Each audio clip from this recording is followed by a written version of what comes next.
ఓం నమ శివాయ నమ. ఓం శ్రీ సమ్మక్కాయ నమ. ఓం శ్రీ సారలమ్మాయ నమ. కుర్రో కుర్రు కొండదేవత అమ్మ పలుకు, జగతమ్మ పలుకు, సమ్మక్క పలుకు, సారలమ్మ పలుకు, వనదేవత పలుకు. జాయ్ కొండదేవతాయ నమ. కుర్రో కుర్రు వనదేవత పలుకు. ప్రజలందరికీ నమస్కారము. 2026 ఫిబ్రవరి మాసం ఈ 12 రాసులకి స్థితిగతులు ఏమిటి, యోగ నక్షత్ర గడియలు ఏమిటి, మరి ఏమేమి నుంచి ఏ టైం నుంచి ఏ టైం వరకు ఎలా ఉండాయి, మరి ఇంట్లో మనశ్శాంతత ఎందుకు లేకుండా అయిపోతుంది, మరి చేతిలో డబ్బు ఎందుకు నిలబడతలేదు, మరి చేయాల్సిన పిల్లలకి చదువు పరంగా ఎంత చదివినా కూడా వాళ్ళకి బుర్రకెక్కుకోకుండా ఉండటం, పెద్దవాళ్ళు చెప్పిన మాటలు వాళ్ళకి అండర్స్టాండింగ్ కాకోకుండా ఉండటం, మానసికమైన ఒత్తిళ్ళు కొన్ని రావటం, మరి వ్యాపారంలో ముందుకు రాకోకుండా ఉండటం, బిజినెస్లో డెవలప్మెంట్ కాకుండా ఉండటం, చేసే పార్ట్నర్షిప్లో గొడవలు రావటం, మరి ప్రేమించిన స్త్రీ నుంచి కూడా కొన్ని లేనిపోయిన సమస్యలు చికాకులు కొన్ని ఎదురు కావటం, ఎవరు నమ్ముతారో వాళ్ళ నుంచి మనకి మోసం జరగటం, మరి ఇలాంటి స్థితిగతులు ఈ 12 రాశుల్లో ఉండవలసిన వాళ్ళందరికీ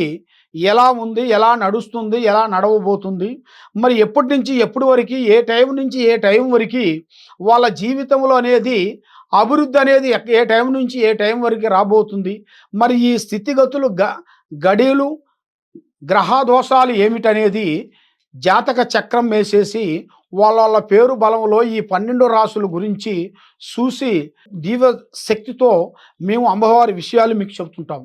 కాబట్టి మీకు ఎలాంటి సందేహాలు ఉన్నా కూడా తప్పకుండా మమ్మల్ని సంప్రదించండి. మిథున రాశి ఫలితాలు 2026 ఫిబ్రవరి మాసం. మరి ఈ మిథున రాశిలో ఉండవలసిన వాళ్ళందరికీ అదృష్టము, జీవితము, లలాటకము, యోగం. మనిషికి పుట్టినగా నుంచి సచ్చినంత వరకు ఆరాటం ఉంటుంది. సంపాదించాలి, సాధించాలి, మరి ఉద్యోగం చేయాలి, వ్యాపారం చేయాలి, బిజినెస్ చేయాలి అన్న భావ్యం అనేది ప్రతి ఒక్క మానవుడికి ప్రతి ఒక్క ఆలోచనలో ఉంటాయి. ఆశ లేని జీవి మానవుడు కాదు. మానవ జీవితమే ఆశాజీవి. మరి ఆ ఆశాజీవికి మరి కొన్ని విషయాలలో పోతూ పోతూ కొంత చేయాల్సిన కార్యక్రమాన్ని వాళ్ళు పూర్తి చేయకోకుండా ఒక రూట్లో పోవాల్సింది ఇంకో రూట్లో వెళ్ళిపోతుంటారు. మరి వాళ్ళ మీద ఉండాల్సిన కొన్ని గ్రహ ప్రభావం వల్ల, కొన్ని దిష్టి ప్రభావం వల్ల అలా జరుగుతుంటాయి. మరి ఈ మిథున రాశి వాళ్ళందరికీ కొద్దిగా ఈ నెలలో చాలా జాగ్రత్తగా ఉండాలి. జాగ్రత్త అంటే అతి జాగ్రత్త. తిన్నావా, పండుకున్నావా, తెల్లారిందా అన్నట్టుగా ఉండాలి. ఎందువల్ల అంటే వీళ్ళు ఒక్క మాటే అది పెద్దగా వెళ్ళిపోయి ఆ మాట వల్ల ఎన్నో లేనిపోయిన సమస్యల గురించి ఎదురైపోయి దాని నుంచి పోలీస్ స్టేషన్ నుంచి కోర్టుకి అలాగా ఇలా జాతక జీవితాన్ని బట్టి చూసుకుంటే చిన్న సమస్య అనుకుంటాము, ఆ చిన్న సమస్య చాలా పెద్ద దూరంగా వెళ్ళిపోతుంది. కాబట్టి అన్నిట్లో చాలా జాగ్రత్తగా ఉండాలి. ఉద్యోగ విశేషాలలో కొద్దిగా జాగ్రత్త పడాలి. మరి చేయాల్సిన కార్యక్రమ విశేషాలలో ఏ కార్యక్రమం చేసినా, ఏ పని చేసినా, ఎక్కడికి పోయినా ప్లానింగ్ ఎవరికీ చెప్పద్దు. పని అయిన తర్వాత చెప్పాలి కానీ పని కాకముందే ప్రాణం లాంటి స్నేహితుడు కానీ, మిత్రుడు కానీ, బంధువు కానీ ఎవరికీ చెప్పి చేయకూడదు. మరి ఇలా జాతక యోగాన్ని పెట్టి చూసుకుంటే ఈ సంవత్సరము ఈ నెలలో, ఈ ఫిబ్రవరి నెలలో వీళ్ళకి 17వ తారీఖు నుంచి కొన్ని కార్యక్రమాలు మొదలవుతాయి. మరి ఆ కార్యక్రమాలు అయ్యేంత వరకు మీరు ఈ మధ్యలో వరకు ఏ కార్యక్రమం చేయకూడదు. ఈ మధ్యలో కొన్ని కార్యక్రమాలు మీరు చేశారనుకోండి, అవి అయినట్టుగా ఉంటాయి కానీ అవి కావు, మధ్యలో బ్రేక్ అయిపోతాయి. దానివల్ల అబ్బా నేను ఇంత కష్టపడ్డా, ఇంత చేసినా కూడా నాకు ఏమిటి ఇలా జరిగింది ఏమిటా అన్నట్టుగా చాలామందికి చాలా సందేహాలు ఉంటాయి. కాబట్టి కొన్ని గ్రహాలు అలా వేడిపిస్తుంటాయి. మనిషికి కొన్ని గ్రహాలు ఏడిపిస్తుంటాయి. ఆ ఏడిపించినప్పుడు ఆ గ్రహాలని మనం శాంతం చేయాలి. కాబట్టి ఈ మిథున రాశిలో ఉండవలసిన వాళ్ళకి 3 గ్రహాలు ఘోషిస్తున్నాయి. ఈ 3 గ్రహాలు అనేది కొంచెం శాంతపరంగా చేసినట్టుకైతే వీళ్ళకి ఫ్యూచర్లో కొన్ని కార్యక్రమాలు పూర్తి చేయగలుగుతారు. కాబట్టి వ్యవసాయంలో కానీ, వ్యాపారంలో కానీ, బిజినెస్లో కానీ సమస్యలు ఎక్కువగా కనబడుతున్నాయి. ఈ సమస్యల వలన ఏ కార్యక్రమం చేసినా, ఎక్కడికి పోయినా ఏదో ఒక డిస్టర్బెంట్ కావటం, మనశ్శాంతి లేకుండా ఉండటం, మానసికమైన ఒత్తిళ్లు కొన్ని జరగటం, లక్ష్మి నిలబడుకోకుండా ఉండటం, నమ్మిన వాళ్ళ నుంచి మోసాలు జరగటం, స్త్రీల నుంచి మోసాలు జరగటం, ఇలా జాతక యోగంలో చాలా చాలా వరకు ప్రమాదకరమైన సమస్యలు కనబడుతున్నాయి.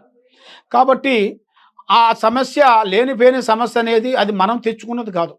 అది ఆటోమేటిక్‌గా వాళ్ళ నుంచి మనకి ఎదురయ్యి, దాని నుంచి మనకి పబ్లిక్ అయిపోయి, దాని నుంచి మనల్ని కొంతమంది డిమాండ్ చేసి, దాని గురించి కొంతమంది డబ్బులు గుంజి, మనల్ని అధోగతి పాలు చేసే మార్గాలు కూడా చాలా వరకి కనబడుతున్నాయి. కాబట్టి మీరు ఏ కార్యక్రమం చేసినా, ఏ పని చేసినా, ఎక్కడికి పోయినా తొందరపాటు అనేది ఎక్కువగా ఉండకూడదు. ఏ కార్యక్రమం చేసినా కూడా ఆచితూచి అడుగేయండి. మరి ఈ రాశిలో ఉండవలసిన వాళ్ళకి నల్లటి వస్త్రములు గానీ, నల్లటి వాహనాలు గానీ ధరించకూడదు. ఏదన్నా ప్రయాణం వెళ్ళేటప్పుడు ఒంటరిగా ఎక్కువగా వెళ్ళొద్దండి. ఎందువల్లంటే మనకి ముఖ్యమైన వాళ్ళని ఎవరినన్నా ఒకళ్ళని తీసుకొని వెళ్ళాలి. లేదు మనకి ఆ వాళ్ళు కూడా రాకోకుండా ఉన్నట్టుగైతే ఒక దేవుడు పటాన్ని మీరు ఇష్టమైన దేవుడు, మీకు ఏ దేవుడు ఇష్టమో ఆ దేవుడు పటాన్ని తీసుకొని, ఆ పటాన్ని మీరు అక్కడ కంటికి అద్దుకొని, పసుపు కుంకుమ బొట్టు పెట్టుకొని వెళ్ళాలి మీరు. బొట్టు పెట్టుకోకుండా వెళ్ళొద్దు. బొట్టు పెట్టుకొని ఆ దేవుడి పటాన్ని నువ్వు జోబులో పెట్టుకొని వెళ్ళినట్టుకైతే మీ మీద కొంత శాంతవంతం అవుతుంది. మరి మీరు ఏ కార్యక్రమమైనా ఏది చేసినా కూడా మీకు ఏది కాకోకుండా అయిపోతుంది. మరి ఏమిటి స్వామి మాకు కుటుంబానికి ఇలాగా ఎందుకు జరుగుతుందనేది చాలా మందికి చాలా సందేహాలున్నాయి.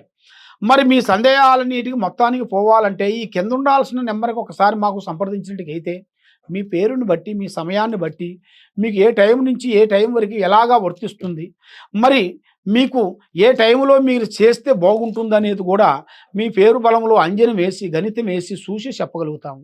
ఈ కింద ఉండాల్సిన నెంబరు 9399922254.